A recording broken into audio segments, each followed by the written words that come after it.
नमस्कार, मैं हूं प्रिया। आज है 8 मई। चले जानते हैं बिहार की 25 बड़ी खबरों को। बिहार में कोविड-19 प्रभावित मरीजों की संख्या में धीरे धीरे हो रहा है इजाफा। बिहार में कोविड-19 प्रभावित मरीजों की संख्या में लगातार बढ़ोतरी देखी जा रही है। इसके बाद बीते दिन स्वास्थ्य मंत्रालय द्वारा जारी किए गए चौथे अपडेट के मुताबिक 8 नए मामले सामने आए हैं, जिसके बाद बिहार में कुल मिलाकर मरीजों की संख्या 550 हो गई है। जिसकी जानकारी देते हुए स्वास्थ्य मंत्रालय ने सभी प्रभावित इलाके को सैनिटाइज करने का काम शुरू करवा दिया है।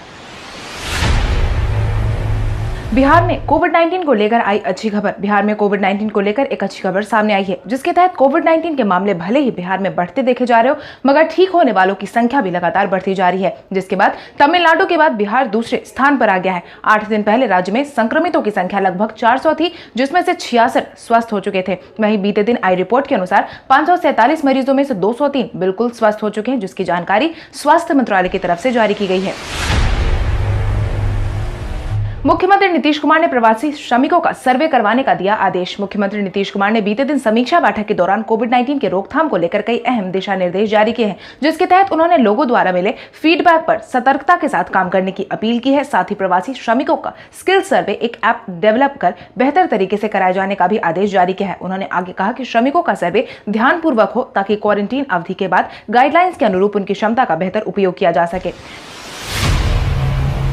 निजी बसों से आने वाले लोगों को किराया देगी सरकार। ट्रेन से दूसरे राज्यों से आने वाले प्रवासी मजदूरों और छात्रों को किराया वापस करने के ऐलान के बाद बिहार सरकार ने निजी बसों से आने वाले लोगों का भी किराया देने का ऐलान जारी किया है, जिसकी घोषणा बिहार सरकार के परिवहन सचिव संजय कुमार अग्रवाल ने की है। हालांकि संजय कुमार अग्रवाल ने यह भी साफ किया है कि छोटे निजी वाहन से आने वाले सभी मजदूर और छात्रों को उनका किराया खुद देना होगा। सरकार सिर्फ निजी बस और ट्रेन का किराया देने की जिम्मेदारी उठा रही है। आपको बता दें, बीते दिन ट्रेन के किराए को लेकर बिहार सरकार विपक्षी दल आमने सामने थे, जिसके बाद मुख्यमंत्री नीतीश कुमार ने खुद अपना एक वीडियो जारी करते हुए किराए के नाम पर हो रही राजनीति पर पूर्ण विराम लगाया था। कोटा से 1400 छात्रों को लेकर बीते दिन बिहार पहुंची ट्रेन। बिहार के कोटा में पढ़ने वाले 1400 छात्रों को बीते दिन राजस्थान के कोटा से लेकर स्पेशल ट्रेन मोतिहारी जिले पहुंची, जहां कड़ी सुरक्षा व्यवस्था के बीच सभी छात्रों को पहले तो स्क्रीनिंग करवाया गया। उसके बाद उन्हें फूड पैकेट और पानी की बोतल दी गई, जिसके बाद ही उन्हें बस से उनके टाउन हॉल भेजा गया, जहां पर इन सभी छात्रों के बस द्वारा घर भेजा गया। आपको बता दें, मोतिहारी रेलवे स्टेशन पर जिलाधिकारी और शीर्ष अधिकारी कपिल अशोक व पुलिस अधीक्षक नवीन चंद्र झा के अलावा कई आला अधिकारी और पूरी मेडिकल टीम मौजूद थी। औसत खपत के आधार पर जारी होगा बिजली बिल। बिहार में लॉकडाउन के दौरान बंद पड़े होटल, उद्योग, दुकान और अन्य व्यवसायिक संस्थानों को एवरेज खपत के आधार पर बिजली बिल थमाया जा रहा है। आगे खपत के अनुसार बिल की वसूली की जाएगी। वहीं व्यवसायियों की परेशानी को देखते हुए विद्युत विभाग की ओर से फिक्स चार्ज पर भी कोई निर्णय लिया जा सकता है, जिससे कि आने वाले समय में बिल और एरियर का किश्तों में भुगतान किया जा सकता है, जिसकी जानकारी राज्य के ऊर्जा मंत्री विजेंद्र प्रसाद यादव ने दी है। मुख्यमंत्री नीतीश कुमार ने जदयू नेताओं की लगाई पाठशाला।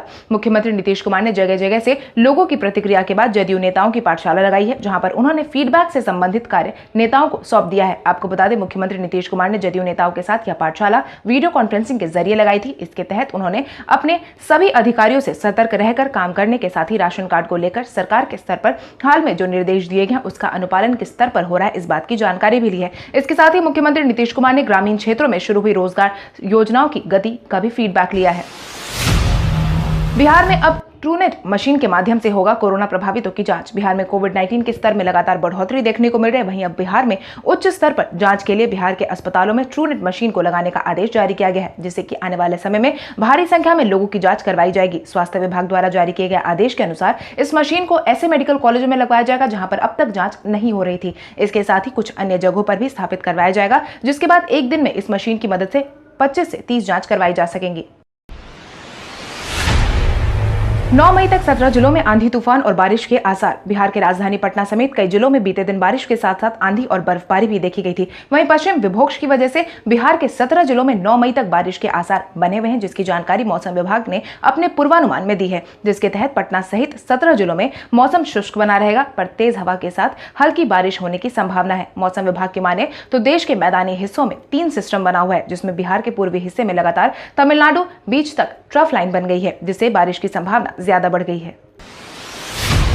बिहार में दूसरे राज्य से आने वालों के लिए बस पास की मिलेगी सुविधा। दूसरे राज्यों से आए सभी प्रवासी जो बिहार में फंसे हुए हैं उन्हें अब बिहार सरकार बस पास मुहैया करवाएगी, जिसके लिए बिहार सरकार ने सभी जिलों के जिलाधिकारियों को दिशा निर्देश जारी कर दिया है। वहीं सभी से दूसरे राज्यों से आए प्रवासी मजदूर या छात्रों को वापस भेजने के लिए पास जारी करने का आदेश जारी किया है। वहीं बिहार सरकार भी दूसरे राज्यों में फंसे अपने बिहारी प्रवासी मजदूर और छात्रों को वापस लाने की मुहिम में जुटी हुई है, जिसके तहत बिहार, झारखंड समेत तमाम राज्यों के लिए रेलवे की ओर से विशेष ट्रेन चलाई जा रही है।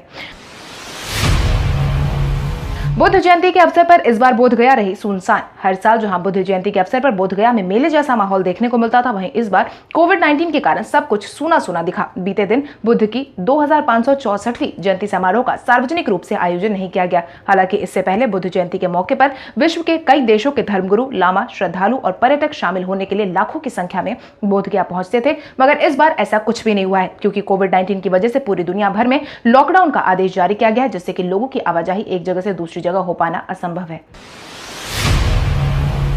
अपनी मांग से वापस लौटे नियोजित शिक्षकों पर सरकार हुई मेहरबान। जहां कल तक सभी नियोजित शिक्षकों के मुद्दे पर सरकार काफी सख्ती से पेश आ रही थी, वहीं अब अपनी मांग से लौटने के ऐलान के बाद बिहार सरकार ने सभी नियोजित शिक्षकों पर मेहरबानी दिखाते हुए सेवा शर्त नियमावली लागू करने का फैसला जारी किया है, जिसके तहत शिक्षा विभाग ने सेवा शर्त नियमावली का ड्राफ्ट तैयार कर दिया है और जुलाई तक संशोधित रूप से नियोजित शिक्षकों की सेवा शर्त नियमावली लागू करने का ऐलान जारी किया है, जिसमें सरकार की तरफ से जिला स्तर पर ट्रांसफर का विकल्प भी दिया जाएगा। कर्नाटक सरकार बिहार के आगे हुई नतमस्तक। कोविड-19 के जारी जद्दोजहद के बीच कर्नाटक में बिहारियों के जारी उग्र विरोध के बाद आखिरकार कर्नाटक सरकार को झुकना पड़ गया। प्रवासी मजदूर को अब आदेश के बाद उन्हें गृह जिले में भेजने की प्रक्रिया को तेज कर दिया गया है, जिसके बाद अब कर्नाटक सरकार ने ट्रेन सेवा शुरू करने का ऐलान जारी किया है। आपको बता दें, बीते दिन कर्नाटक सरकार ने बिहार के लिए स्पेशल ट्रेन चलाने से मना कर दिया था, जिसके बाद विपक्षी दलों ने इसकी आलोचना की थी और कहा था कि कर्नाटक सरकार ने उद्योगपतियों के दबाव में बिहारी प्रवासियों को नहीं भेजने की साजिश की है। 40 दिन बाद भोजपुर जिले ने ली राहत की सांस। कोविड-19 की चपेट में आए कई जिलों के बढ़ते असर ने स्थानीय लोगों की परेशानी बढ़ा रखी है। यही हाल भोजपुर जिले का था, जहां पर 40 दिन के बाद राहत की खबर सामने आई है। स्वास्थ्य मंत्रालय द्वारा जारी किए गए रिपोर्ट के अनुसार भोजपुर जिले में 8 मरीज एक साथ स्वस्थ होकर घर वापस लौट गए हैं। शहर के धनपुरा अवस्थित रिजॉर्ट में भर्ती 8 मरीजों को छुट्टी मिल गई है, जिसके बाद जिले में ठीक होने वालों की संख्या में लगातार इजाफा देखा जा रहा है। आइसोलेशन वार्ड में मीडिया कर्मियों की एंट्री हुई बंद। बिहार में मीडिया कर्मियों के कोविड-19 प्रभावित होने के मामले के आने के बाद सरकार ने सभी मीडिया कर्मियों की सुरक्षा को ध्यान में रखते हुए अब से मीडिया कर्मियों को आइसोलेशन वार्ड में जाने से साफ मना कर दिया है, जिसकी जानकारी मुख्य सचिव दीपक कुमार ने सभी जिलाधिकारियों को आदेश जारी करते हुए मीडिया कर्मियों तक यह बात पहुंचाने की बात कही है, जिसके बाद डीएम ने सभी एसडीओ और बीडीओ को ऐसा करने का आदेश जारी कर दिया है।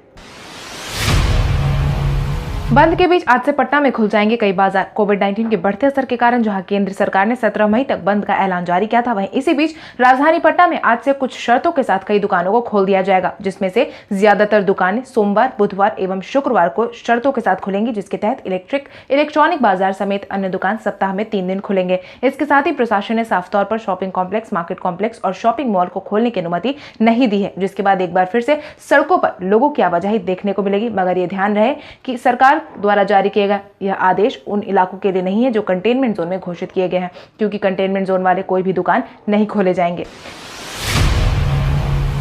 पटना के खाजपुरा में एक बार फिर मिला कोरोना पॉजिटिव। पटना के खाजपुरा में एक बार फिर से कोविड-19 प्रभावित व्यक्ति पाया गया है। खबरों की माने तो प्रभावित व्यक्ति की उम्र 60 साल की है। हालांकि अभी प्रभावित व्यक्ति के चेन का पता नहीं चल पाया है, जिसकी जानकारी स्वास्थ्य मंत्रालय ने अपने चौथे अपडेट में दी है। साथ ही खाजपुरा में सख्ती और ज्यादा बढ़ा दी गई है। वहीं बीते दिन खाजपुरा में मिले मामलों के बाद ही खाजपुरा को पूरी तरीके से बंद कर दिया गया है, मगर कई दिनों से मामले के नहीं मिलने के कारण वहां के लोग राहत की सांस दे रहे थे। वहीं प्रभावित व्यक्ति के मिलने के बाद स्वास्थ्य मंत्रालय ने पूरे इलाके को सैनिटाइज करने की प्रक्रिया को शुरू करवाने की अपील की है। बिहार में व्यवसायियों को सरकार ने दी बड़ी छूट। बिहार के कारोबारियों के लिए बिहार सरकार ने बीते दिन बड़ी राहत वाली खबर सुनाई है, जिसके तहत सरकार ने जीएसटी की विवरणी दाखिल करने की तिथि को बढ़ा दिया है। साथ ही कई और बातों का भी ऐलान किया है, जिसकी जानकारी उप मुख्यमंत्री सुशील कुमार मोदी ने देते हुए यह बताया है कि बंद के कारण उद्योग व्यापार के प्रभावित होने के मद्देनजर केंद्र सरकार ने जीएसटी विवरणी दाखिल करने की प्रक्रिया आसान करने का ऐलान जारी किया है, जिसके माध्यम से अब सभी कारोबारी 30 सितंबर तक जीएसटी का भुगतान कर सकेंगे। 17 श्रमिक स्पेशल ट्रेन आज पहुंचेंगी 20,000 यात्रियों के साथ। बंद के कारण दूसरे राज्यों में फंसे लोगों की घर वापसी तेज हो गई है। रोज भारी मात्रा में श्रमिक स्पेशल ट्रेन बिहार के अलग अलग जिलों में आ रहे हैं, जो दूसरे राज्यों में फंसे प्रवासियों को लेकर उनके घर पहुंच रहे हैं, जिसके तहत आज भी विभिन्न राज्यों से 17 ट्रेन बिहार पहुंचेंगी, जिसमें लगभग 20,000 लोग आएंगे, जिसके बाद 44,000 से अधिक लोग बिहार पहुंच जाएंगे। बता दें, कोविड-19 के बढ़ते असर के बीच केंद्र सरकार ने विभिन्न राज्यों में प्रवासियों को उनके राज्य में भेजने का आदेश जारी किया था, जिसके बाद प्रवासी मजदूरों को भेजने का काम शुरू कर दिया गया था। बिहार में लगातार कोविड-19 के मामले में बढ़ोतरी देखकर मंगल पांडे ने दी अपनी प्रतिक्रिया। बिहार में कोविड-19 का असर लगातार बढ़ता ही जा रहा है। वहीं इसी बीच स्वास्थ्य मंत्री मंगल पांडे ने अपनी प्रतिक्रिया देते हुए यह कहा है कि बिहार में भले ही कोविड-19 से संक्रमित व्यक्ति हर दिन मिल रहे हैं, मगर ठीक होने वालों का आंकड़ा काफी ज्यादा है, जिससे साफ तौर पर यह दिखता है कि सरकार चेन को तोड़ने में काफी ज्यादा सफल साबित हुई है और यही कारण है कि बिहार में प्रभावितों की संख्या मिलने से ज्यादा ठीक होने वालों का आंकड़ा सामने आ रहा है। इसके साथ ही उन्होंने कहा है कि जहां भी कोविड-19 प्रभावित मरीज की पुष्टि होती है, उस इलाके को बंद करके चेन को तोड़ने की कोशिश की जाती है। बिहार ऐसा पहला राज्य है जहां डोर टू डोर स्क्रीनिंग की व्यवस्था की गई है और अब तक 10 करोड़ 12 लाख लोगों की स्क्रीनिंग हो चुकी है। पीएचईडी ने 8 योजनाओं के लिए करोड़ों की दी स्वीकृति। बिहार के पथ निर्माण मंत्री नंदकिशोर यादव ने जानकारी देते हुए यह बताया कि विभाग में 7 जिलों में सड़कों के चौड़ीकरण और मजबूती के लिए 143.08 करोड़ की 8 योजनाओं को स्वीकृति दे दी गई है, जिसके तहत 32.5 किलोमीटर लंबाई की सड़कों का जीर्णोद्धार किया जाएगा और 3 शहरों में उच्च स्तरीय आरसीसी पुल का निर्माण करवाया जाएगा। इसके साथ ही उन्होंने यह भी कहा कि निर्माण विभाग के कुल 143.08 करोड़ योजना से मजबूतीकरण, पहुंच पथ, क्रॉस ट्रेन, पथ परत, रोड सेफ्टी बचाव कार्य सहित पथ निर्माण से संबंधित अन्य कार्य किए जाएंगे। जदयू नेता ने तेजस्वी यादव को दिया अनोखा ऑफर। कोविड-19 के बीच बिहार में जारी राजनीतिक बयानबाजी ने अब एक नया मोड़ ले लिया है, जिसके तहत जदयू के प्रवक्ता निखिल मंडल ने तेजस्वी यादव को अनोखा ऑफर देते हुए उनसे आग्रह किया है कि वह बिहार सरकार द्वारा चलाई जा रही ऑनलाइन स्टडी क्लास ज्वाइन कर ले, जिससे उनका गणित बिल्कुल ठीक हो जाए। इसके आगे उन्होंने कहा है कि तेजस्वी जी, आपकी पढ़ाई को लेकर हमेशा से सवाल उठते रहे। आपने अभी तक मैट्रिक की परीक्षा भी पास नहीं की है। आप बिहार के नेता प्रतिपक्ष है, इसलिए आपका शिक्षित होना बेहद ही जरूरी है। आपको बता दें, तेजस्वी यादव ने बीते दिन सरकार पर तंज कसते हुए कहा था कि अगर ट्रेनों की संख्या ज्यादा है तो ज्यादा से ज्यादा ट्रेन चलाकर अप्रवासी बिहारी मजदूरों को बिहार लाया जाए, जिसमें उन्होंने आंकड़ा गलत बताया था। राज्यसभा की 18 सीटों पर फिलहाल वोटिंग करवाना संभव नहीं। कोविड-19 के बढ़ते असर की वजह से राज्यसभा का 2 राज्यों के विधान परिषद चुनाव होना भी संभव नहीं है और यही कारण है कि राज्यसभा की 18 विधानसभा में और बिहार की 17 एवं उत्तर प्रदेश के 11 सीटों पर चुनाव के दावेदारों को अभी और इंतजार करना पड़ सकता है। आपको बता दें, सभी सीटों पर विराजमान प्रतिनिधियों के कार्यकाल पूरे हो चुके हैं। वहीं कोविड-19 के बढ़ते असर के कारण चुनाव नहीं हो पाने से सीटें अभी खाली हैं। वहीं खबरों की माने तो चुनाव आयोग ने सीटों के लिए चुनाव कराने में जल्दबाजी नहीं करने का ऐलान किया है, क्योंकि स्थितियां अभी सामान्य होती नहीं दिख रही हैं। विदेशों में भारतीयों को वापस लाने के लिए बिहार में सियासत शुरू। विदेशों से भारतीयों को वापस लाने के लिए केंद्र सरकार के फैसले के बाद बिहार में सियासी पारा चढ़ गया है, जिसके तहत उप मुख्यमंत्री सुशील कुमार मोदी ने विपक्षी दलों को आड़े हाथों लेते हुए यह कहा है कि अब विपक्षी चार्टर प्लेन क्या नहीं चलाएंगे ताकि विदेश में फंसे भारतीय वापस आ सके। इसके साथ ही उन्होंने कहा कि अलग अलग राज्यों में फंसे मजदूरों और छात्रों की वापसी के लिए 12 श्रमिक स्पेशल ट्रेन चलाने के साथ भारत सरकार ने विदेशों में बसे प्रवासी को वापस लाने के लिए वंदे भारत मिशन की शुरुआत की है, मगर विपक्षी दल सिर्फ बयानबाजी करते ही देखे जा रहे हैं। फीचर फोन और लैंडलाइन में भी शुरू होगा आरोग्य सेतु सेवा। कोविड-19 के इस माहौल में भारत सरकार ने हाल ही में सभी आम नागरिकों के लिए आरोग्य सेतु सेवा की शुरुआत की थी, जिससे कि आसपास के इलाके में कोविड-19 प्रभावित व्यक्तियों का आकलन आसानी से हो पा रहा था। हालांकि अभी तक यह सेवा सिर्फ स्मार्टफोन में ही उपलब्ध थी, लेकिन अब केंद्र सरकार के आदेश जारी करते हुए आरोग्य सेतु सेवा को फीचर फोन और लैंडलाइन के लिए भी शुरू करवाने का आदेश जारी किया है, जिसकी जानकारी स्वास्थ्य मंत्रालय की तरफ से दी गई है।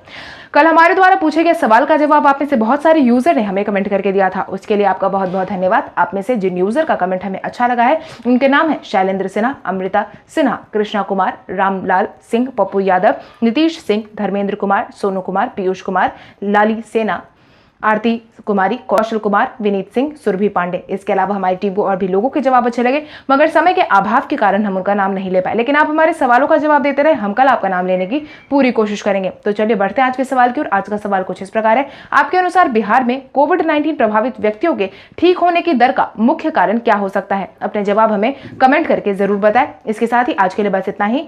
अगर आप ये वीडियो हमारे यूट्यूब पर देख रहे हैं तो हमारे चैनल को सब्सक्राइब करें और बेल आइकन दबाना ना भूलें। और अगर आप ये वीडियो हमारा फेसबुक पर देख रहे हैं तो इस वीडियो को लाइक करें और ज्यादा से ज्यादा शेयर करें। धन्यवाद।